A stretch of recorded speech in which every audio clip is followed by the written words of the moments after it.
What's up? This is Taj. You're checking out my interview with Shay Diddy, 106KMEL.com. 106 KMEL. It's your girl Shay Diddy in 106 KMEL, and I have the pleasure to bring you the Bay Area's own Taj. How you feeling right now? I feel great. You over there making business moves, I see, all on the Instagram and Twitter, doing what you do? Yeah, it's been amazing. I came from right here, too. Did you? It's been a while since I've been home. Really? Mm-hmm. What you been up to? Everything, commercials, more music videos, go TPK, bring the other directors and other creatives together, you know, to build this platform so that we can do anything we want to do. Right. And that's what we're doing. It's crazy because 10 years ago, looking at Taj, I remember you were just doing photography, and it was kind of something that you were starting to get into, and then seeing you progress to where you are now. How did that all happen? You know, a lot of it was just like being in the right place at the right time, you know, faith, just people, and just practicing. Like I was in love with it, so I didn't even know I was working. I was just doing it. And I was like, you know, waking up, like not just looking for jobs, I would even pay. Right. If I had to be able to produce work, to show what I could do, and to practice and to get Really? better. Yeah. So you actually paid people to do it in order. It's like starting any business. Yeah. You have to invest. Right. You know, what are you willing to invest? You know, especially when you know what you're going to get back, because you say what you're going to get back. Right. And I was like, these are the things that I'm going to get back. I wrote them down, and I've been getting them back. That's crazy. So what was the biggest obstacle, you could say, before you actually had your big hit or your big video? I think it was just learning the business. I think that was just like, you know, when it was like, okay, well, here's the other side. It's not just about what you're able to do with the camera, or, you know, how you produce these visuals. Now you have to understand the way things work so that you can stay in the business. Right. And then that has to, you have to sit back, you have to come, you know, step away for a minute and start asking questions and educate yourself. And it can get confusing sometimes, because, you know, as creators, we want to do exactly how we want to do it. And now you have a client that's saying, well, we want this, you know, and now you're executing this, but how do you find that? You're executing that, but how are you able to bring your creativity to it too, and put it together so that you can be happy at the end of the day too, so you don't go home feeling like you're working. Have you ever had to like literally fight for your beliefs and what you thought you should do with something creatively? Still do. Still do? What was the biggest fight was for you? Man, it's funny you should ask that. Why? It was an artist that we all know. We're all from the Bay Area, and she was. We love her. Yeah, we love her. We love her, and you know, and she wanted what she wanted, and I wanted what I wanted, and everyone in the Bay was excited about it. I remember being a very interesting week because it didn't end like I thought it would. But, really? Yeah, but I mean, it all worked out in the end. And then you know what? After all of that, me and her huffing and puffing at each other. You know what I mean? Like going back and forth, and then being number one. So everybody was happy. Everybody was happy at the end of the day. You would never even know. We did it. All of a sudden, it was we did it. I'm like, oh yeah, I guess we did. I know we was arguing, but that's just, you know, whatever it takes, as long as you're passionate. That's crazy. So what gets you through all that? Like, what's your foundation? Where do you come from?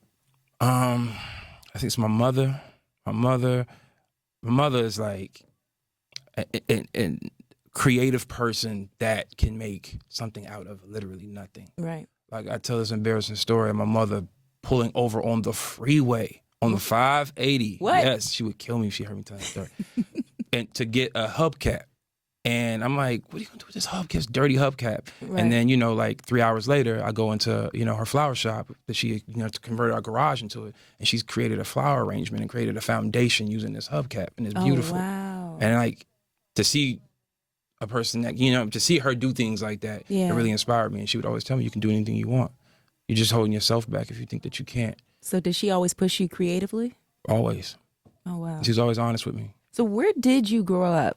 In Oakland, East Oakland. What school did you go to? How was that? I went to Skyline. Then after Skyline, I went to Alameda High for a little stint, trying to do the whole little address switch up thing. Picked the wrong address. Oh God! Ended up in some school. I was like, this wasn't the plan. And then ended up at Encinal High School. Encinal. Oh, wow, because you know a lot of people be like, oh, Taj, because they don't see you much. And then whenever you have somebody from the Bay who blows, they always assume, oh, he went to Sacred Heart, then went to USF. You know what I mean? Like he had a silver spoon in his mouth, and that's why he's doing so well. All the way from Oakland, before that, Oakland Dynamites. Right. You know what I mean? Like, I go all the way back, treat you to some dynamite. Like, all the way. Me and my boy got a joke about the Dynamites. You know what I'm saying? Like, Oakland Dynamites with the same barber, same everything. Like, it's, ain't nothing changed. my neighborhood hasn't even changed. Right. You know what I mean? It's still the same. This is like one of the reasons why I come home too. Right. You know what I mean? So I can see that everything is still the same. Yeah. And it's good crazy. and love and people all right. Yeah. How you doing? You doing all right? Yeah, I'm doing fine. All right. You can come out and get some pie. Like, that's real. That's like, for real. It's really a lady that says that on my street. So given that you from Oakland, and I mean, you do produce major videos. I know J-Lo's video is like, what, the #3 recorded video on YouTube or watched video on YouTube ever?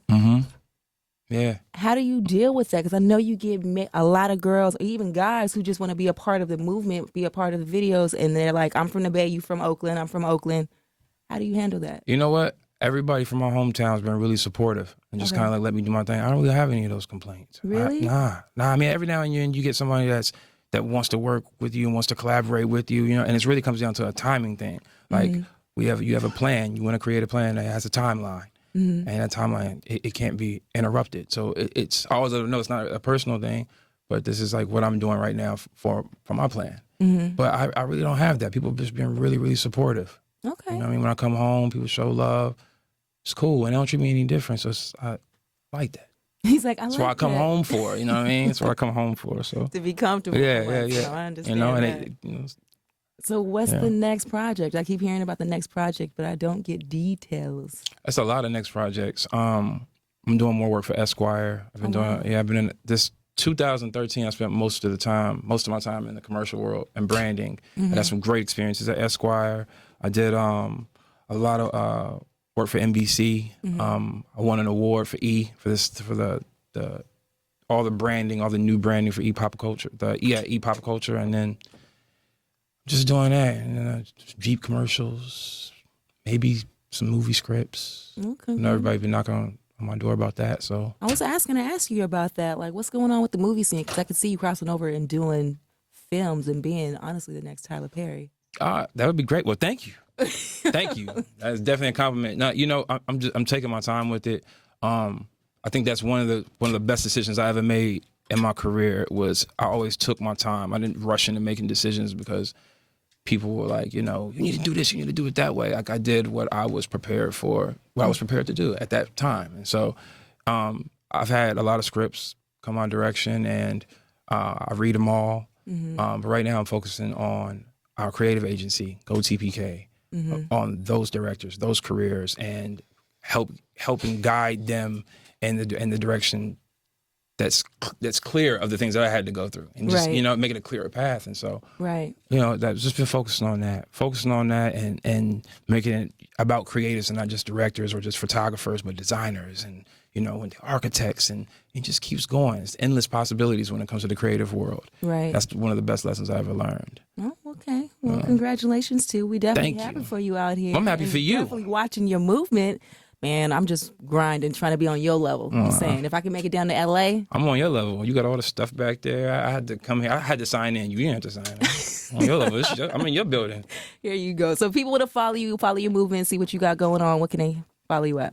The most important address is not our Twitter, our Facebook, none of that. Our Instagram, it's the website. That's where you see the work. That's where you can feel the work. That's where you can follow us on this journey. Where's the website? It's easy to see. GoTPK.com. There it is. My man Taj, the Bay Area Zone. You got Shay Diddy. It's 106 KMEL.